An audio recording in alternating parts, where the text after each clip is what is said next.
تمام قسم کی حمد و ثنا اور تمام کی تمام بڑائیاں وکل عبادات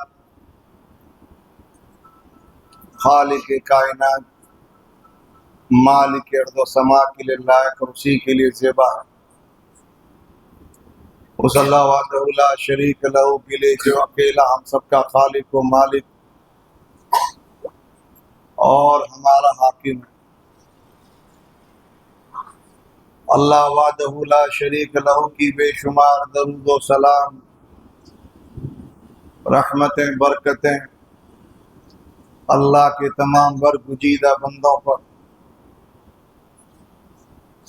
بالخصوص ہم کروڑ ہا کروڑ درود و سلام کا نذرانہ پیش کرتے ہیں سرور کائنات احمد مجتبیٰ محمد مصطفیٰ صلی اللہ علیہ وعلی آلہ وبارک وسلم کی خدمت اقدس۔ حضرات گرامی قدر، آج ہم نے گفتگو کے لیے قرآن مجید کی ایک سورہ سورۃ الفتح، اس کی آخری آیت آپ کے سامنے درس کے لیے اور گفتگو کے لیے تلاوت کی ہے۔ سورہ فتح ویسے تو صلح حدیبیہ کے آس پاس کے منظر کا نقشہ کھینچتی ہے، لیکن یہ جو آیت آپ کے سامنے آج درس کے لیے پڑھی ہے، یہ آیت بڑی جامع آیت ہے۔ اس میں ہمارا عقیدہ، ہمارا منہج، ہماری سوچ اور نظریہ سارا اس میں آ جاتا ہے۔ میں گزارش کروں گا ہر ایک سے، اگر ممکن ہو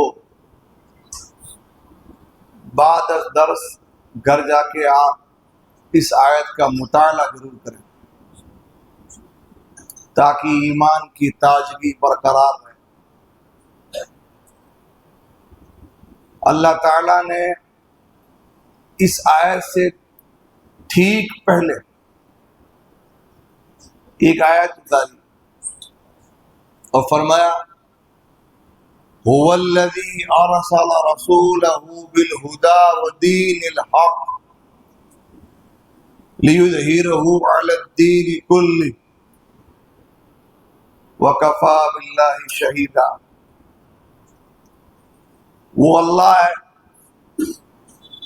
جس نے اپنے رسول کو ہدایت اور دین حق دے کر بھیجا تاکہ یہ رسول اللہ کی طرف سے ملنے والی ہدایت کے ساتھ اس دین حق کو دنیا کے تمام دینوں پر، تمام مذاہب پر غالب کر دے، اور اللہ اس بات میں گواہ کافی ہے۔ رسول اللہ صلی اللہ علیہ وسلم کا منصب اور کام بتانے کے بعد کہ دنیا میں رسول آئے اس لیے ہیں تاکہ اللہ کے دین کا بول بالا کر دے، تمام دوسرے دینوں پر، ادیان پر اور مذاہب پر اللہ کے اس دین کو غالب کر دے۔ شان و شوکت، عزت اور سربلندی، نصرت اور غلبہ اللہ نے اسلام کے لیے رکھا، اور محمد مصطفیٰ صلی اللہ علیہ وسلم کے پاکیزہ دور میں اور آپ کے بعد آپ کے جانشاں فداکار ساتھیوں کے مقدس دور میں انسانوں نے اسلام کی سربلندی، اسلام کی عزت، اسلام کا غلبہ اور اللہ کی تکبیرات کا بول بالا اپنی آنکھوں سے دیکھا۔ اس آیت کی جیتی جاگتی تفسیر لوگوں نے اپنی آنکھوں سے دیکھی کہ جہاں نظر اٹھائی جاتی وہاں صرف اللہ کا رنگ نظر آتا، جدھر کان کی توجہ ہوتی وہاں اللہ کی توحید کے نغمے سنے جاتے۔ کفر اور شرک مغلوب تھا اس وقت۔ اس آیت کے فوراً بعد اللہ تعالیٰ نے فرمایا محمد رسول اللہ۔ حضور پاک صلی اللہ علیہ وسلم کا نام محمد یہ قرآن میں 4 جگہ ہے، سورہ آل عمران میں، سورہ احزاب میں، سورہ محمد میں اور سورہ فتح میں 4 جگہ نام آیا محمد، اور سورہ صف کے اندر نام آیا من بعد اسمہ احمد، احمد نام۔ 5 جگہ تو اللہ نے اپنے پیغمبر کو نام لے کے پکارا، نام لے کے یاد کیا، اور اس کے علاوہ اللہ نے اپنے حبیب کی صفات کا تذکرہ فرمایا۔ یا ایھا المدثر، اے کالی کملی والے، یا ایھا المزمل، اے چادر اوڑھنے والے، سراجا منیرا، قمرا منیرا، داعیا الی اللہ باذنہ سراجا منیرا، اس طرح کے الفاظ، چمکتا ہوا روشن ستارہ، شاہد، گواہ، مبشر، بشیر و نذیر، حضور کی صفات کو بیان فرمایا۔ محمد رسول اللہ صلی اللہ علیہ وسلم کہہ کے اللہ تعالیٰ نے کئی چیزیں سکھائی۔ اس آیت میں جو کہا کہ محمد رسول اللہ، شروعات جو آیت کی صلی اللہ علیہ وسلم، کہ اب آپ کو محمد رسول اللہ صلی اللہ علیہ وسلم کہہ دیا، اب اس کے بعد کوئی چیز باقی نہیں رہی۔ دنیا میں، انسانوں میں، مخلوق میں سب سے اونچا مرتبہ دے دیا یہ کہہ کے۔ کیوں؟ لفظ محمد جو ہے اس کا مطلب کیا ہوتا ہے؟ وہ ہستی جس کی تعریف کی گئی، قابل تعریف، یعنی حضور کے نام میں ہی آپ کا مرتبہ چھپا ہوا ہے کہ اللہ نے آپ کو نام ہی کیا دیا محمد۔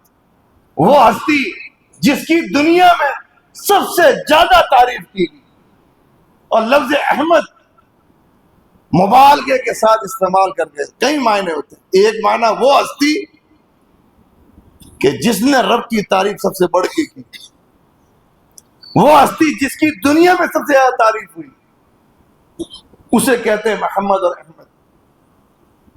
اور کتنی سچائی ہے اس بات میں کہ اللہ نے قرآن میں دوسری جگہ فرمایا وَرَفَعْنَا لَكَ ذِكْرَكَ، کہ دنیا میں حضور کے نام نامی کا تو معاملہ یہ ہے کہ کوئی لمحہ دنیا میں ایسا نہیں ہوگا جہاں لوگ نبی کو یاد نہیں کر رہے ہوں گے۔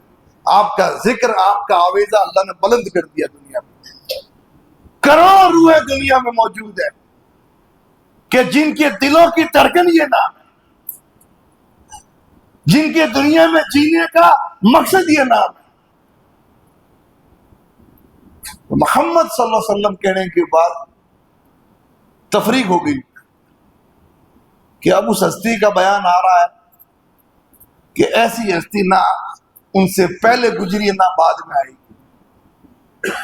اور پھر لفظ محمد کے ساتھ جوڑ دیا رسول اللہ، اللہ کے پیغمبر، اللہ کے چنے ہوئے، اللہ کے بھیجے ہوئے۔ پھر کیا باقی رہا؟ اللہ نے جس کا نام اپنے نام کے ساتھ جوڑ دیا، جن کا نام، پھر ان کی شان، ان کا مرتبہ، ان کے برابری کا کوئی ہو سکتا ہے کیا؟ کوئی نہیں ہو سکتا۔ اسی لیے اہل سنت والجماعت کا عقیدہ ہے کہ اللہ نے اپنے حبیب کو، اپنے آخری پیغمبر کو جو عزت اور جو مرتبہ دیا، ایسا ہی عزت اور ایسا مرتبہ اللہ نے آپ سے پہلے کسی کو نہیں دیا، آپ کے بعد کسی کو نہیں دے گا۔ یہ پوری امت کا اجماعی عقیدہ ہے، اور اس پر سینکڑوں دلیل ہیں۔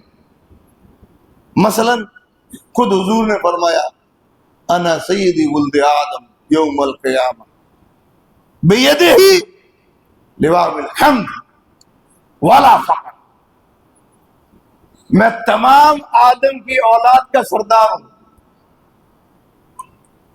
آدم سمیت تمام نبی کل قیامت کے دن میرے جھنڈے کے نیچے ہوں گے۔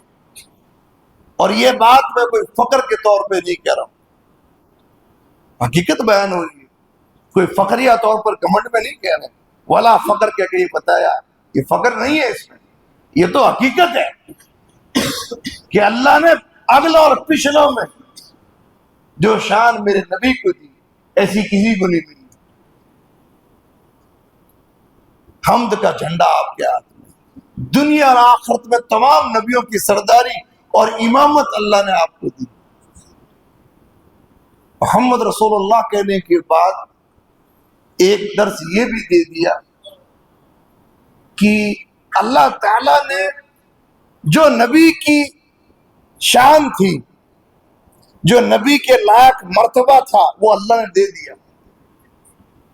اب تمہیں گنجائش نہیں ہے کہ نبی کی محبت کا نام لے کر یا آپ سے رغبت اور تعلق کا نام لے کے تم اس میں کچھ بڑھوتری کرو یا اپنے طور پہ کچھ گھٹانے کی کوشش کرو۔ اللہ جو دے گا وہ زیادہ صحیح ہوگا اور معتدل ہوگا۔ اللہ جانتا ہے کون کس مرتبے اور شان کے لائق ہے، اور وہ مرتبہ اور شان اللہ نے اپنے نبی کو دے دی، اپنے طرف سے کچھ کرنے کی گنجائش نہیں چھوڑی۔ اسی لیے حضور پاک صلی اللہ علیہ وسلم کے مرتبے اور شان کو بیان کرتے وقت دو اصول ہمیشہ سامنے رکھنے، دو اصول۔ مسلمان آزاد تھوڑی ہے کہ محبت کے نام پر، عشق کے نام پر کچھ بھی کرتا چلا جائے۔ دو اصول، ایک اصول اللہ کے بارے میں، ایک اصول نبیوں کے بارے میں۔ پہلا اصول کہ حضور کی شان اللہ نے دے دی، وہ کافی۔ جو مرتبہ حضور کا قرآن نے بیان کر دیا وہ کافی، جو مرتبہ حضور نے اپنے خود زبان سے بیان کر دیا وہ کافی۔ ہم اپنے طور پہ نہیں دے سکتے، اللہ نے جو دے دیا وہ کافی۔ پہلا اصول کیا ہے؟ حضور نے فرمایا لا تطرونی کما اطرت النصارى ابن مریم، لوگوں میری شان کو، میرے مرتبے کو اس طرح آگے نہ بڑھانا جس طریقے سے مریم کے بیٹے عیسیٰ کا مرتبہ عیسائیوں نے بڑھا دیا تھا۔ فَإِنَّمَا أَنَا عَبْدُهُ، میں اللہ کا بندہ ہوں، مجھے اللہ کا بندہ اور اس کا رسول ہی کہنا۔ یہ اصول بتا دیے کہ اللہ نے جو مرتبہ مجھے دے دیا اس سے آگے مت بڑھانا۔ مثال کس کی دی؟ عیسائیوں کی، کہ عیسائیوں کی طرح کہ عیسائیوں نے اپنے نبی عیسیٰ کو اتنا چاہا، اتنی محبت کی، اتنا ان سے تعلق کو ثابت کرنے کی کوشش کی کہ ان کو عیسائیوں کے ایک فرقے نے عیسیٰ ابن اللہ، عیسیٰ اللہ کے بیٹے، اور ایک فرقے نے کہہ دیا تین خداؤں میں سے ایک خدا عیسیٰ۔ ایسے مجھے مت بنانا۔ یعنی اللہ کے پیارے حبیب کا مرتبہ اور شان ایسی بیان نہیں کرنی ہے کہ جس سے اللہ کے شان گھٹ جائے یا اللہ کی برابری ہو جائے۔ انہوں نے اللہ کے ساتھ شریک کر دیا تھا عیسیٰ کو، اللہ کا بیٹا، اللہ کا جز، اللہ کا حصہ، اور اللہ کے پاور اور اختیارات عیسیٰ کو دے دیے تھے۔ ہمیں حکم ملا ہے، ہم ایسا نہیں کرتے۔ مسلمان کیا اس فرمان نبوی کا لحاظ رکھتے ہیں؟ اس اصول کو مسلمان فالو کرتے ہیں؟ یہ اصول نبی نے بیان کیا، میں نے، آپ نے بیان نہیں کیا، لحاظ کرتے ہیں مسلمان؟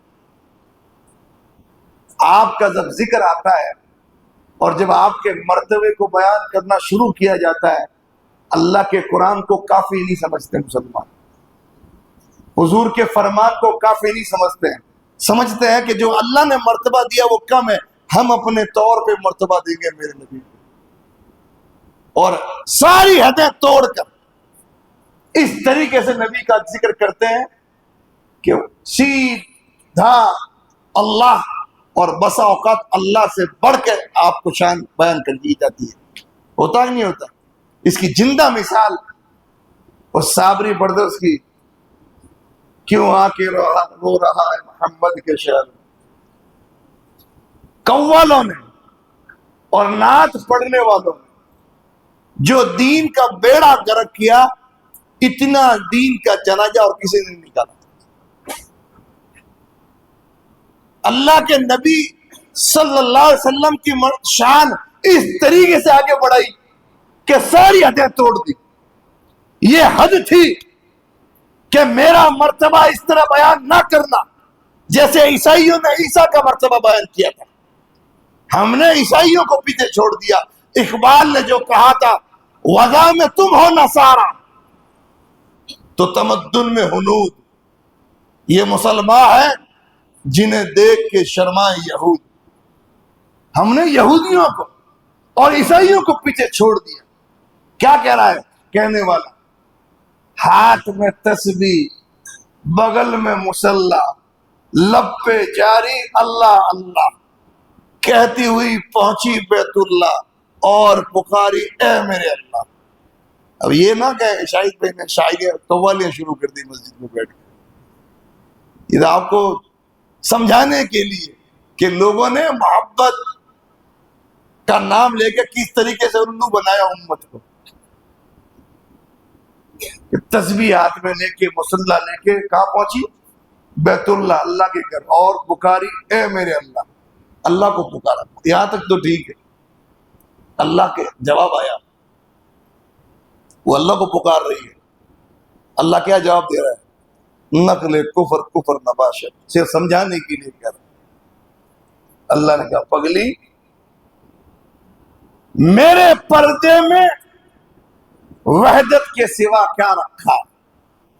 یہ قوال کہہ رہا ہے، اللہ کا جواب ہے کہ میرے پردے میں وحدت کے سوا کیا ہے؟ وحدت کہتے ہیں ایک ہی، اللہ پردے میں کسی نے نہیں دیکھا، صحیح ہے، اللہ اکیلا ہے، یہ اللہ کے پاس ہے کہ میرے پاس کیا ہے؟ میں تو اکیلا ہوں، میرے پردے میں وحدت کے سوا کیا ہے؟ جا جو لینا ہے جا محمد کے شہر میں۔ کیا ہے یہ؟ اللہ کو تو معذور، انکمپلیٹ اور بے بس بتایا ہی نہیں بتایا کہ اللہ کے پاس کچھ نہیں، اللہ تو اکیلا ہے، جا جو لینا ہے جا محمد کے شہر میں۔ کہاں بھیجا اس کو؟ کیا ہے یہ؟ اللہ کی توہین نہیں ہے یہ؟ حاجیوں آؤ شہنشاہ کا روزہ دیکھو، کعبہ تو دیکھ چکے، کعبے کا کعبہ دیکھو۔ کیا یہ؟ اللہ کا پکڑا چھڑاوے محمد، محمد کا پکڑا چھڑا کوئی نہیں سکتا۔ کیا ہے یہ؟ جو تھا عرش پر مستوی خدا ہو کر، مدینے میں اتر پڑا مصطفیٰ ہو کر۔ کیا ہے یہ؟ یہ وہ چیز ہے جس سے اللہ نے روکا، حد سے آگے مت بڑھو، لا تغلو فی دین، دین میں حد سے آگے مت بڑھو۔ حد سے آگے بڑھنے کی وجہ سے پچھلی قومیں برباد ہو گئی۔ جس کو جو شان اللہ نے دی ہے وہ بیان کرو۔ نعت، قوالی، اس نام پر کچھ بھی بکا جاتا ہے، کوئی روکنے والا نہیں ہے، لیبل لگا جاتا ہے نبی کی محبت ہے۔ محبت میں اتنا آگے بڑھ جاؤ گے کہ اللہ کا بھی لحاظ نہیں ہوگا۔ اللہ نے جو شان اپنے حبیب کو دی وہ کافی نہیں ہے تمہارے لیے، تم اس کو بھی بیان نہیں کر سکتے، اتنی میرے نبی کی شان ہے۔ اسی لیے اقبال نے کہہ دیا تھا بعد از خدا بزرگ تو ہی قصہ مختصر، اللہ کے بعد اگر کوئی ہستی ہے تو آپ ہی، اتنا کہہ دیا انہوں نے، کوئی زبان بیان نہیں کر سکتی، لیکن اس طریقے سے کہ رسول اللہ کی شان ایسی بڑھاؤ کہ اللہ کی شان گھٹ جائے۔ ایک تو یہ اصول یاد رکھیں، حد سے آگے، یہ اللہ کے بارے میں۔ اور دوسرا اصول، لا تفضلوا بین انبیاء اللہ، بخاری کی حدیث ہے، حضور نے فرمایا لوگوں نبیوں میں فضیلت کے معاملے میں تم گڑبڑ مت کرو، ایسی فضیلت مت دو کسی ایک نبی کو کہ دوسرے نبی کی شان گھٹ جائے، کہ موسیٰ کا ایسا ذکر ہو کہ محمد مصطفیٰ کی شان گھٹ جائے، اور محمد مصطفیٰ کا ذکر ایسے ہو کہ موسیٰ کی شان گھٹ جائے، ایسی فضیلت مت دو نبیوں کے معاملے میں۔ یہ چیزیں لحاظ کرنے کی ہے کہ اگر یہ لحاظ نہیں رکھا جائے گا تو معاملہ کیا ہو جائے گا، الٹ پلٹ ہو جائے گا۔ کسی نبی کی شان ایسی نہیں بڑھانی ہے جیسے دوسرے نبی کی شان گھٹ جائے۔ جیسے طارق جمیل نے ایک بار تقریر کی روانگی میں کہہ دیا تھا، تقریر کے جوش میں آدمی اتنا آگے بڑھ جاتا ہے کہ کیا بکرا ہے پتہ ہی نہیں چلتا، تقریر کرتے کرتے کرتے کہہ دیا کہ یوسف علیہ السلام کا منہ کالا کیا گیا، نعوذ باللہ، گدھے پہ بٹھایا گیا اور پورے شہر میں گھمایا گیا، نقل کفر نباشد۔ پھر کئی دیوبندی عالموں نے بھی اس کا رد کیا کہ تم تقریر کے جوش میں اتنا آگے بڑھ جاؤ گے کہ تمہیں پتہ ہی نہیں چلے گا کہ تم کس کے بارے میں کیا بیان کر رہے ہو۔ کسی نبی کی شان ایسی مت بڑھاؤ، ورنہ پوری امت کا عقیدہ ہے کہ تمام آسمان والوں میں اور تمام مخلوق میں اور تمام نبیوں میں سب سے اونچا مرتبہ اللہ تعالیٰ نے اپنے پیارے حبیب محمد مصطفیٰ کو دیا صلی اللہ علیہ وسلم۔ محمد الرسول اللہ، محمد اللہ کے رسول ہے، یہ سب سے اونچا مرتبہ۔ پھر کیا کہا، والذین معہ، جو لوگ ان کے ساتھ ہیں۔ اب یہ جو لفظ ہے نا، رسول اللہ صلی اللہ علیہ وسلم کے ساتھ جو لوگ ہیں، رسول کے ساتھ کون لوگ تھے؟ رسول کے ساتھ دو طرح کے لوگ تھے، ایک اپنے ایک پرائے۔ یہاں ذکر ہو رہا ہے اپنوں کا۔ قرآن میں جو یہ لفظ آیا والذین معہ، جو رسول کے ساتھی ہیں، ساتھی سے مراد وہ لوگ جنہوں نے اپنے پیارے آقا کو اپنی آنکھ سے دیکھا، آپ کا کلمہ پڑھا اور زندگی بھر جیتے دنیا میں جب تک رہے ایمان اور اسلام پر قائم رہے، وہ ہے آپ کے ساتھی، جن کو ہم کس نام سے پکارتے ہیں؟ صحابہ اکرام۔ یہ عقیدے اور منہج کی بات ہے، اس لیے ٹھہر ٹھہر کے آپ کو سمجھا رہا ہوں۔ صحابہ اکرام، صحابی رسول، یعنی وہ لوگ جنہوں نے میرے نبی کو اپنی آنکھ سے دیکھا، آپ سے ملاقات کی، ایمان لائے اور مرتے دم تک ایمان پہ قائم رہے، ان کو کہتے ہیں صحابہ۔ اور ان کا سب سے اونچا مرتبہ یہی ہے کہ اللہ نے ان کے بارے میں قرآن میں فرمایا محمد صلی اللہ علیہ وسلم کے ساتھی، جو آپ کے ساتھ تھے۔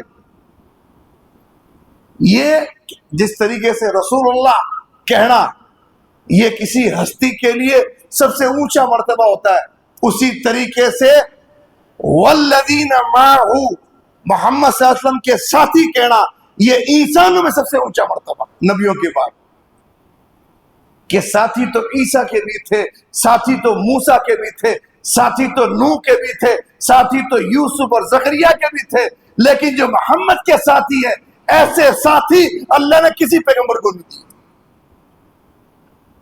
ان کو کہتے ہیں صحابہ، رسول اللہ کے ساتھی۔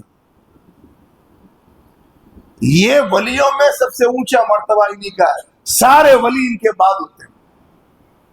جس آنکھ نے رسول اللہ کو دیکھ لیا، جس ہاتھ نے رسول اللہ کو چھو لیا، جس آدمی نے رسول اللہ کے پیچھے نماز پڑھ لی، اس سے اونچا مرتبہ امت میں کسی کا نہیں. ولیوں میں سب سے اونچے ولی وہی ہے. بتایا جاتا ہے آپ کو کبھی ولیوں کے جب ذکر آتا ہے نا وہاں تک بات ہی نہیں پہنچتی. اب تھوڑی سی پہنچنے لگی. رسول اللہ کے ساتھ صحابہ اکرام. اب ان کا معاملہ کیا ہے؟ اللہ کے نبی علیہ السلام نے فرمایا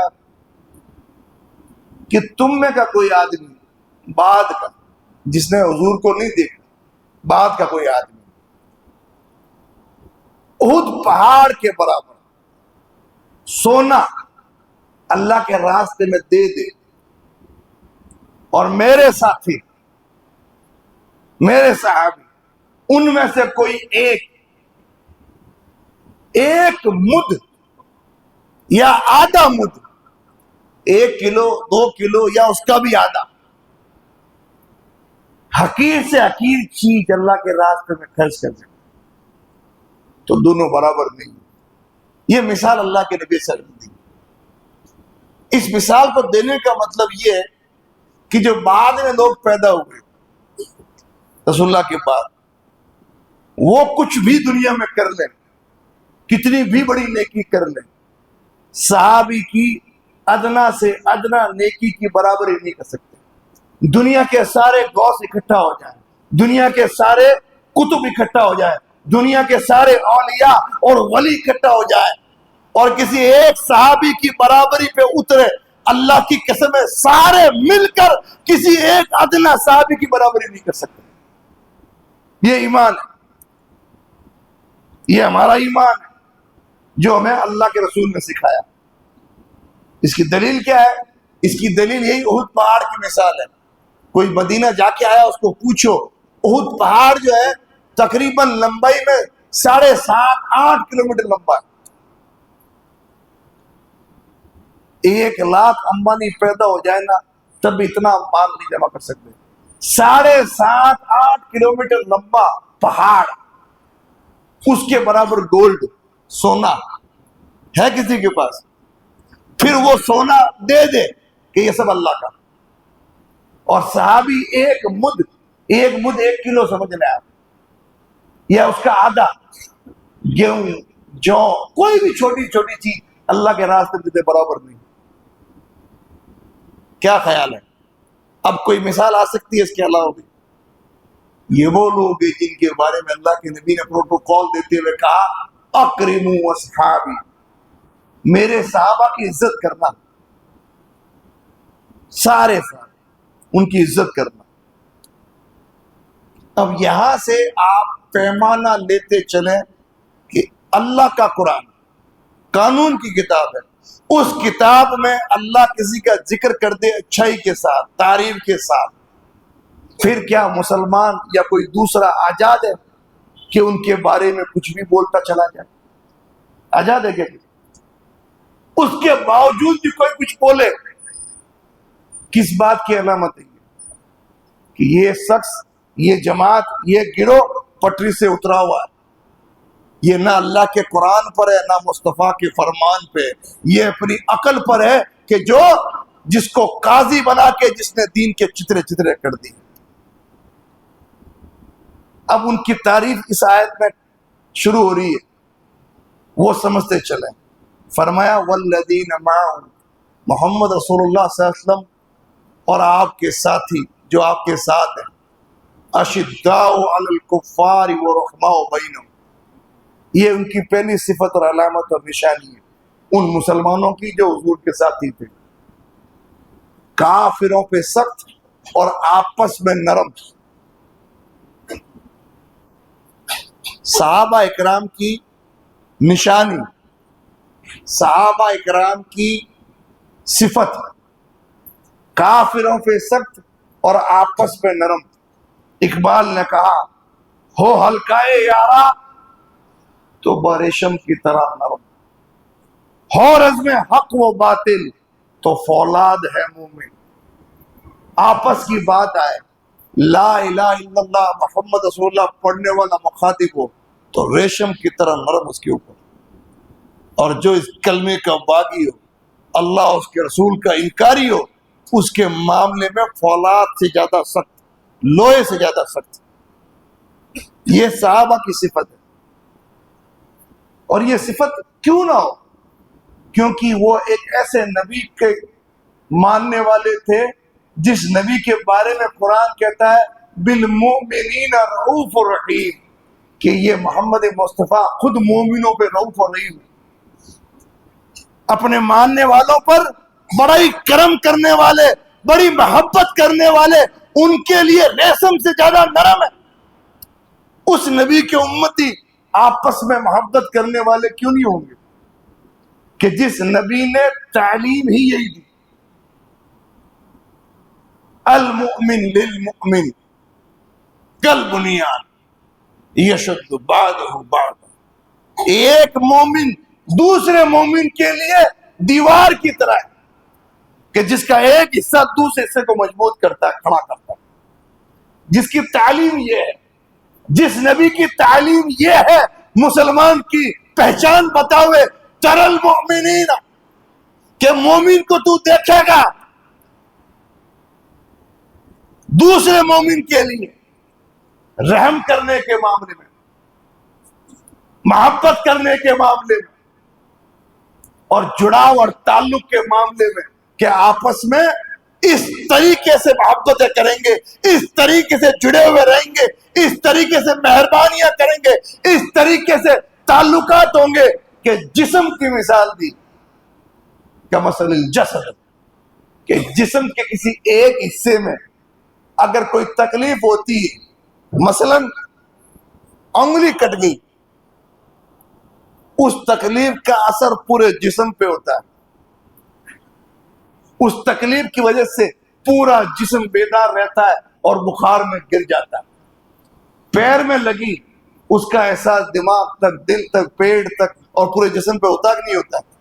سر پہ لگی، پورے جسم پہ اس کا اثر، زیادہ لگی پورے جسم پہ بخار ہوتا ہی نہیں ہوتا ہے. ایک حصے میں تکلیف ہوتی ہے جسم کے، تو پورے جسم میں تکلیف محسوس ہوتی ہے.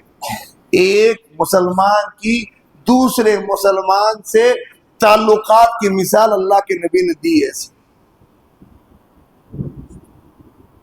اور یہ مثال اور یہ حکم دینے کے بعد ان کی زندگیاں دیکھیں صحابہ کی. دو مثال آپ کو دیتا ہوں کہ صحابہ کس طریقے سے آپس میں رحم دل اور کیسے آپس میں محبتیں کرنے والے تھے کلمے کی بنیاد پر. اللہ کے نبی صلی اللہ علیہ وسلم کے پاس ایک مہمان آئے، محتاج تھے. اللہ کے نبی سے کہا، اللہ کے نبی محتاج ہوں، بھوک لگی ہے. آپ نے لوگوں سے کہا، لوگوں میرا مہمان آیا محتاج ہے، کون اس کی عزت کرے گا، کون اس کی مہمان نوازی کرے گا؟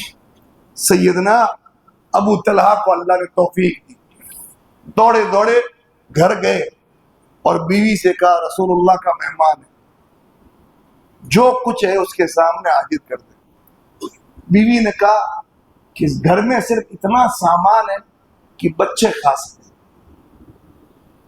بچوں کے کھانے جتنا سامان ہے. آپ کے لیے اور میرے لیے بھی کچھ نہیں ہے گھر میں کہ جس سے رات گزر سکے ہماری، کہ کوئی بات نہیں، بچوں کو تو کھلا کھدا کر، سمجھا بجھا کر، دوسری چیزوں مشغول کر دے یہاں تک کہ تھک آ کے وہ سو جائے، اور جو کچھ ہے مہمان کے سامنے لا کے رکھ دینا. بیوی لے آئی، برتن رکھ کے کھانے کا اٹھتے وقت تھوڑا سا دیے کو ہاتھ سے اشارہ دیا، ایک جھپٹا مارا تو جو دیا تھا وہ بجھ گیا. اب اندھیرا، رسول کا مہمان ابو طلحہ اور ان کی بیوی تینوں بیٹھے ہیں. اب اندھیرے میں چوتھا کوئی نہیں، چوتھا کوئی نہیں. نماز فجر کے بعد رسول اللہ نے اس صحابی کو بلایا اور کہا کہ تو نے رات کو کیا کیا کہ اللہ ہنس پڑا تمہیں دیکھ کر، اور اللہ نے تعجب کیا. حدیث کے الفاظ، رب تعجب کر رہا ہے کہ رسول اللہ کے کیسے ساتھی چنے میں نے، تو نے ایسا کیا کیا کہ رب نے تیرے اس عمل پر جبریل کو بھیج دیا میرے پاس میں تیرے گھر نہیں تھا، فرشتے نے آ کے خبر دی اے مصطفیٰ تیرے ساتھی تو یہ ہے کہ بچوں کو بھوکا سلا کر تیرے مہمان کو سیر کر کے کھانا کھلایا، دیا اس لیے بجھایا کہ مہمان کو یہ نہ لگے کہ میزبان ساتھ نہیں کھا رہا۔ رب سارا دیکھ رہا تھا، رب مسکرایا، رب نے تعجب کیا، اور قرآن میں تعریف کے ساتھ آیت بھیجی وَيُؤْثِرُونَ عَلَىٰ أَنفُسِهِمْ وَلَوْ كَانَ بِهِمْ خَصَاصَةٌ، یہ اپنے اوپر خود کتنی محتاج ہے لیکن اپنے اوپر اپنے بھائی کو ترجیح دیتے ہیں، بھائی پہلے، بھائی پہلے، کلمے کا شریک بھائی پہلے، ہم تو جیسے تیسے گزار لیں گے زندگی، بھائی پہلے۔ یہ ایک مثال ان کے ظاہر کی، اب ایک مثال ان کے اندر کی دو آپ کو۔ اللہ کے رسول مدینے میں مسجد نبی میں بیٹھے آئے، صحابہ بیٹھے، آپ نے فرمایا اس دروازے سے جو آدمی آئے گا تھوڑی دیر بعد میں وہ جنتی ہے۔ سب صحابہ گیٹ کی طرف متوجہ ہو کے، وہ زبان کسے بات نکلی ہے جس زبان کے بارے میں قرآن نے کہا وَمَا يَنْتِقُ عَنِ الْهَوَىٰ، یہ محمد مصطفیٰ اپنی طرف سے نہیں کہتے کوئی بات، جو کہتے ہیں اللہ کی طرف سے ہوتے۔ صحابہ متوجہ گیٹ پر، جنتی آ رہا، دیکھا تو ایک انصاری صحابی وضو سے تر ہاتھ میں جوتی لیے ہوئے آیا، جوتوں کو رکھا، 2 رکعت نماز پڑھی۔ عجیب بات، جنتی کی بصارت دنیا کے اندر۔ دوسرے دن پھر موقع آیا، پھر اللہ کے نبی نے کہا اس دروازے سے جو آیا گا وہ جنتی ہے۔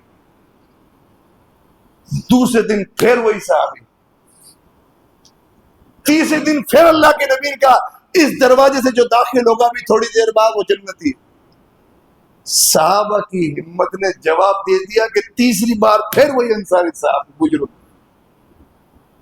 اس بار صحابہ میں سے ایک صحابی سے رہا نہیں ہے، پکڑ لے جا کے، حضرت میرے ابا سے میرے تعلقات بگڑ گئے، گھر سے نکل آیا ہوں، واپس گھر نہیں جاؤں گا، آپ اجازت دیں تو 3 دن آپ کے ساتھ گزار لوں، جب تک غصہ ٹھنڈا نہیں ہو میرے والد کا تب تک آپ کے ساتھ رہنا چاہتا ہوں۔ نیت کیا تھی؟ دیکھوں تو صحیح یہ کیا کرتا ہے کہ دنیا میں چل پھر رہا ہے اور جنتی ہونے کا سرٹیفکیٹ محمد مصطفیٰ دے رہے ہیں۔ اپنے ایمان کو ٹٹولو میرے بھائی، بڑے بڑے عمل خوب کرتے ہیں ہم لوگ، ان صحابہ کے واقعات میں اپنی زندگی ٹٹولو۔ صحابی نے کہا کوئی لڑائی نہیں ہوئی تھی میری، بس ان کے ساتھ رہ کے دیکھ رہا تھا کرتے کیا ہے آخر کہ میرے حبیب نے ان کو جنت کی خوشخبری دے دی۔ چلو میرے گھر، کوئی مسئلہ نہیں، لے گئے گھر پہ، پوری واچنگ کیا کرتے ہیں، نماز کے ٹائم نماز پڑھ رہے ہیں، سونے کے ٹائم سو رہے ہیں، تہجد میں دیکھا تو کبھی اٹھے کبھی نہیں اٹھے، تہجد بھی نہیں پڑھ رہے ہیں۔ 1 دن 2 دن تیسرے دن رہا نہیں گیا کہ حضرت میرے والد سے جھگڑا نہیں ہوا تھا، بس میرے نبی نے آپ کو دیکھا اور کہا کہ یہ جنتی۔ میں نے کہا دیکھوں تو صحیح یہ اللہ کا بندہ ہمارے بیچ کا آخر کرتا کیا ہے کہ میرے نبی نے دنیا میں اس کو جنت کی خوشخبری دے دی، کیا کرتا ہے یہ، دیکھوں تو صحیح۔ یہ دیکھنے کے لیے آپ کے ساتھ رہا ہوں، لیکن معاف کرنا کوئی بڑا عمل نہیں دیکھا، جیسے ہم نیکیاں کرتے ہیں ویسے آپ بھی نیکیاں کر رہے تھے، کوئی بڑی چینجنگ نہیں دیکھی کہ حقیقت ہے میرے پاس کوئی خاص عمل نہیں ہے بھائی، جو تو نے دیکھا میں ویسے ہی ایک سیدھا سادہ مسلمان ہوں اور کچھ نہیں ہے۔ وہ بیچارے منہ پھیر کے گھر سے نکل لیے، تھوڑا دور گئے تھے کہ اس انصاری صحابی نے اس کو بلایا کہ حضرت واپس آؤ، زیادہ کچھ تو مجھے یاد نہیں ہے، میرے عمل تو نے دیکھ ہی لیے، ایک بات مجھے یاد آئی ہے جو چھوٹا سا عمل ہے میرا، سوچا بتا دوں شاید یہ عمل ہی کام آ جائے تمہارے، کہ میرا دل ایک دم پاک اور صاف ہے مسلمان بھائی کے لیے، میرے دل میں کسی مسلمان کے لیے کوئی دھوکہ، کوئی حسد، کوئی بغض نہیں ہے. میں نے کبھی کسی دوسرے مسلمان کا برا نہیں سوچا. کہ اللہ کی قسم یہی عمل ہے کہ جس نے تجھے دنیا میں رہتے ہوئے جنت کی خوشخبری دی ہے کہ تیرا دل دوسرے مسلمان کے لیے پاک اور صاف ہے, تو کسی کا برا نہیں سوچتا. بڑا مشکل عمل ہے یہ کہ ایک مسلمان بھائی کے لیے دل کو صاف رکھا جائے, کوئی طرح کی حسد نہیں, اس کو جو اللہ نے دیا اللہ کی مرضی, اللہ اس کو برکت دے, کوئی دشمنی نہیں اس سے, کسی دنیاوی معاملے کو لے کر کوئی بغض نہیں اس سے, اور کبھی کسی مسلمان بھائی کے لیے برا نہیں سوچا کہ اس کا یہ ہو جائے, اس کا یہ ہو جائے. اللہ سب بھائیوں کا اچھا کرے. یہ میرا عمل ہے, یہ اندرونی عمل, یہ مثال صحابہ اکرام کی کوئی دے سکتا ہے؟ کوئی ماں ایسا جن سکتی ہے؟ یہ تھے اصلی اہل سنت والجماعت, آپس میں نرم اور کافروں پہ سخت. آج ہمارے اہل سنت والجماعت کیسے ہیں؟ اپنے آپ کو جو اہل سنت والجماعت کہتا ہے, ڈپلیکیٹ اہل سنت والجماعت.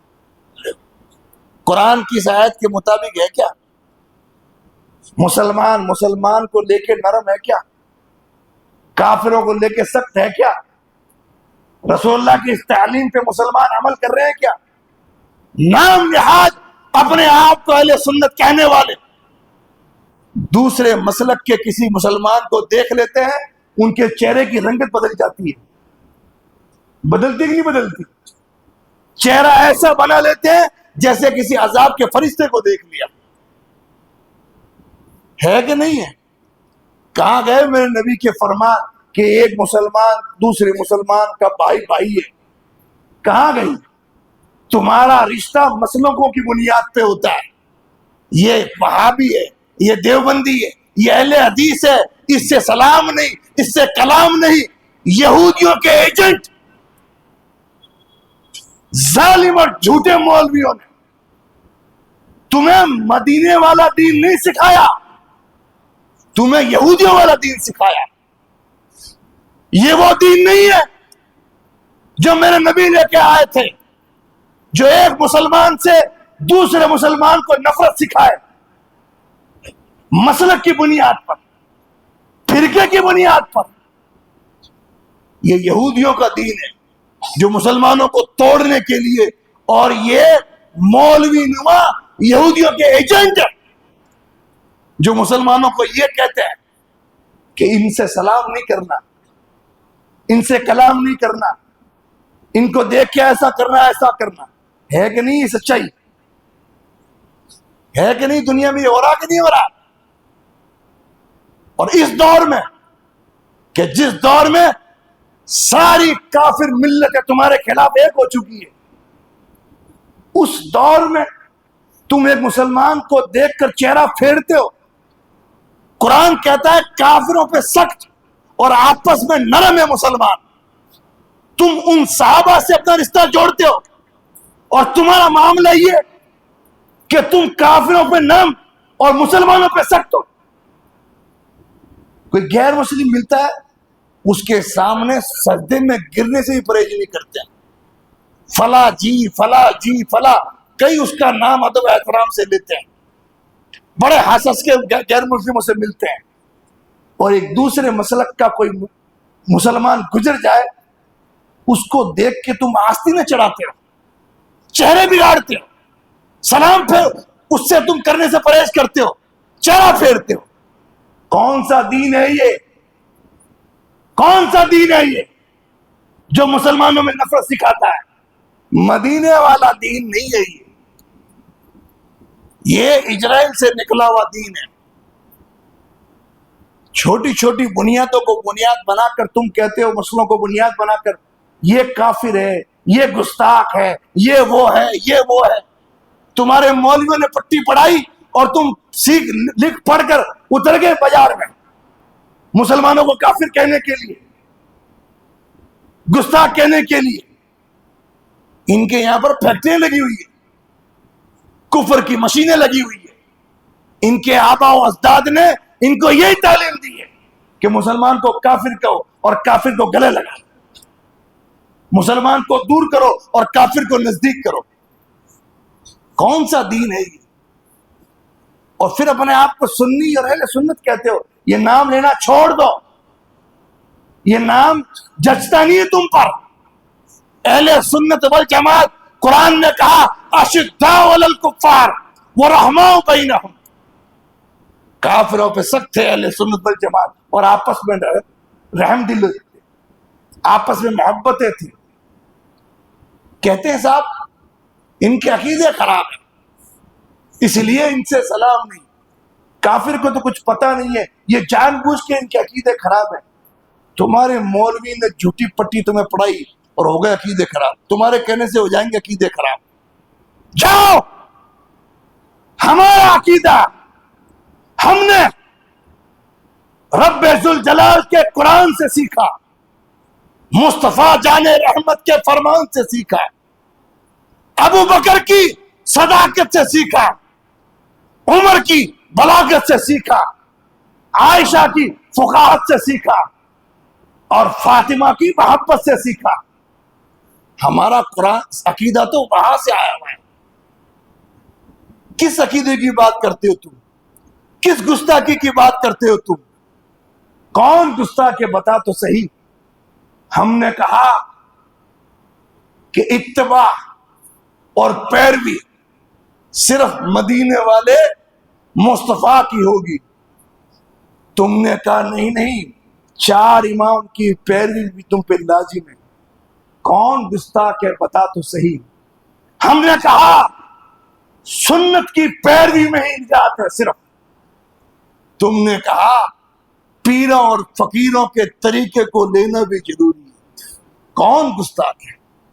ہم نے کہا معصوم عن الخطا، بخشی بخشی ذات صرف ایک ہے، وہ محمد مصطفیٰ کی ذات ہے۔ تو نے کہا ہمارے پیر بھی بخشے بخشائے ہیں۔ بتا تو صحیح کون گستاخ ہے؟ ہم نے کہا اللہ کے نبی صلی اللہ علیہ وسلم کے لائے ہوئے دین وہ ہمارے لیے کافی اور شافی ہے۔ تو نے کہا نہیں، جب تک اماموں کی تقلید نہیں کر لیں گے تب تک ہدایت پہ قائم نہیں رہیں گے۔ بتا تو صحیح گستاخ ہے کون؟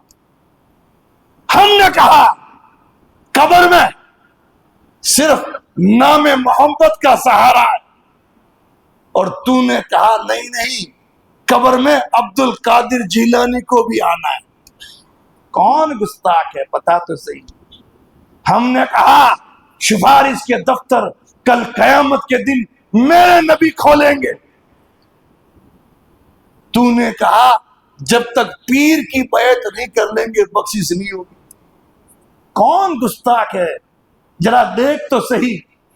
ہم نے کہا جنت کے اندر جانا ہے اور کامیاب ہونا ہے تو صرف محمد مصطفیٰ کی پیروی کر لے۔